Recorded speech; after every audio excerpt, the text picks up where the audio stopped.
boys and girls. It's Mrs. Weis, and I am so excited to share a story with you. Now, the story that I'm going to share is one that I always read to the kindergarten and first graders this time of year. And I know you older ones love this as well because you ask for it repeatedly each year. So I've got my special stuffed bear friend here. He's also usually in our window for those going on a bear hunt and walking around finding bears when we've been out and about.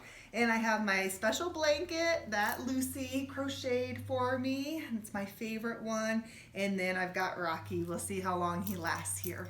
All right, so the story is The Very Bad Bunny. The author is Marilyn Sadler, and it's illustrated by Roger Bolin. All right, and it is a Dr. Seuss book. Tons of fun, and you are not going to believe how naughty this bunny is. Oh, so naughty. The Very Bad Bunny. PJ Funny Bunny did not mean to be bad, but sometimes he could not help it. One morning, he spilled pancake syrup all over the kitchen floor. His sister called him a bad bunny. PJ said he was sorry. He did not mean to spill the syrup. It was an accident, right? You know that we all have accidents. It's okay. PJ did not mean to tangle up his brother's yo-yo either, or cut up the newspaper before his father read it. Do you see what shape he cut out of the newspaper right there? Bunnies. Or invite his friends to lunch without asking his mother. Does Mom look very happy here? No, I know you wouldn't do that. I'm sorry, said PJ, but PJ's mother sent him to his room anyway. That made PJ so angry, he threw his pillow right out the window. This time, PJ did mean to be bad. Have you ever thrown your pillow out the window? I hope not. The funny bunnies could not believe it. They had never seen such a bad bunny. Then one day, PJ's little cousin Binky came to visit. Now be good bunnies and go out and play, said PJ's mother. So PJ and Binky ran out to play. How many of you have a cousin that you like to play with? I know that you do. I hear about your cousins a lot at school. But Binky was not a good bunny. He threw PJ's best baseball into the lake. Then he tossed PJ's cowboy hat into a tree, and he broke PJ's baseball bat.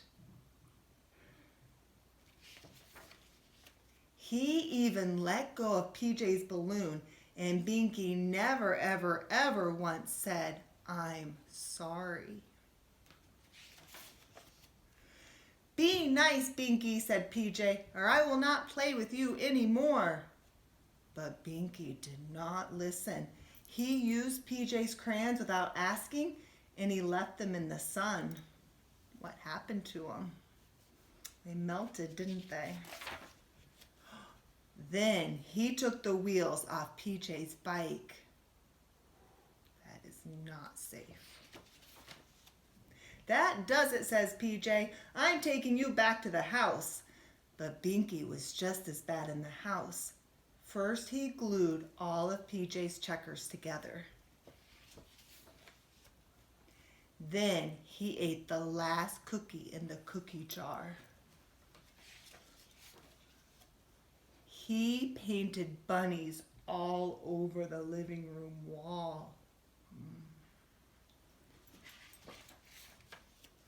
He put bubble gum on a chair, and he locked everyone out of the house. Rocky cannot believe what a bad bunny PJ is. Don't get any ideas, Rocky. The funny bunnies could not believe it. They had never seen such a bad bunny. Finally, it was time for Binky to go home. Everyone was so happy to say goodbye to him. Do you think that he's going to be invited over to play again soon? Probably not. Now that was a very bad bunny, said PJ.